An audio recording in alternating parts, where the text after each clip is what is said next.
আসসালামু আলাইকুম রহমতুল্লাহ।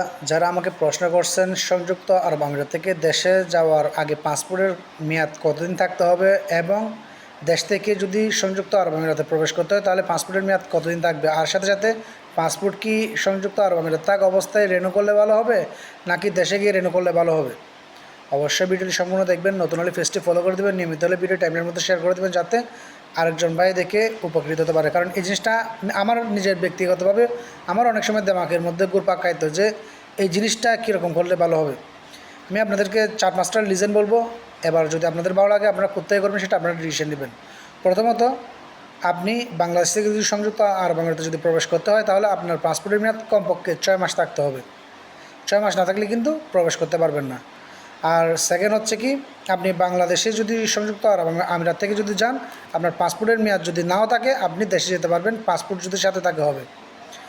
আর এটা হচ্ছে আপনি কি পাসপোর্ট সংযুক্ত আরব আমিরাত থেকে রেনু করবেন নাকি আপনি পাসপোর্ট বাংলাদেশ থেকে রেনু করবেন।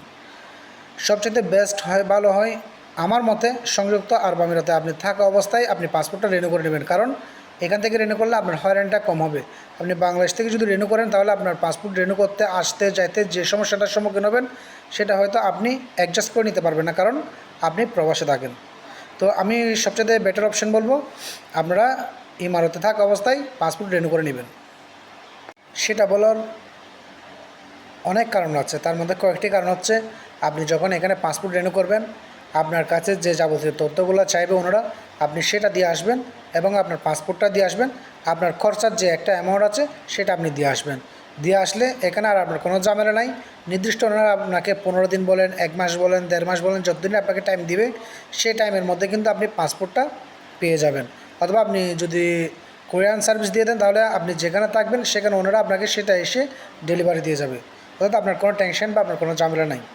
আর আপনি যদি বাংলাদেশ থেকে করেন আপনাকে একবার বলবে পিকচার ওঠানোর জন্য যেতে, আরেকবার বলবে আপনার এই ডকুমেন্ট ঠিক নেই সেটার জন্য যান, আরেকবার বলবে আপনার এটা হয়েছে, আরেকবার বলবে আপনার ওইটা হয়েছে, অর্থাৎ নানান কাহিনী, নানান প্রশ্ন, নানান ঝামেলা। তো এগুলো করতে করতে আপনি বিরক্ত ফিল করবেন। আর সাথে সাথে বাংলাদেশের মধ্যে আপনি পাসপোর্ট নিয়ে কাজ করতে যাওয়ার সাথে সাথে কিন্তু আপনাকে যে কোনো একজন ব্যক্তির শরণাপন্ন হতে হবে, না হলে কিন্তু আপনি পাসপোর্ট দ্রুত রিনিউ করতে পারবেন না। তো খরচা কিন্তু প্রায় কাছাকাছি হয়। তো যার জন্য আমার কাছে সবচেয়ে বেস্ট মনে হবে বা আমি ব্যক্তিগতভাবে মনে করি আপনি যদি সংযুক্ত আরব আমিরাতে থাকা অবস্থায় যদি করে ফেলতে পারেন সেটা আপনার জন্য সবচেয়ে বেটার অপশন। যদি করতে না পারেন তাহলে আপনি দেশে গিয়ে করবেন, সেটার জন্য কোনো সমস্যা নেই। কিন্তু দেশে গিয়ে করলে অবশ্যই যেদিন আপনি দেশে যাবেন তার পরের দিন আপনি পাসপোর্টটা রিনিউর জন্য দিয়ে দিবেন, যাতে দ্রুত আপনার পাসপোর্টটা রিনিউ হয়ে চলে আসে। এ বিষয়ে যারা প্রশ্ন করছেন আশা করি উত্তর পাইছেন। যদি না পান তাহলে কমেন্ট বক্সে কমেন্ট করবেন, ইনশাআল্লাহ উত্তর দেওয়ার চেষ্টা করবো। আসসালামু আলাইকুম রহমতুল্লাহ।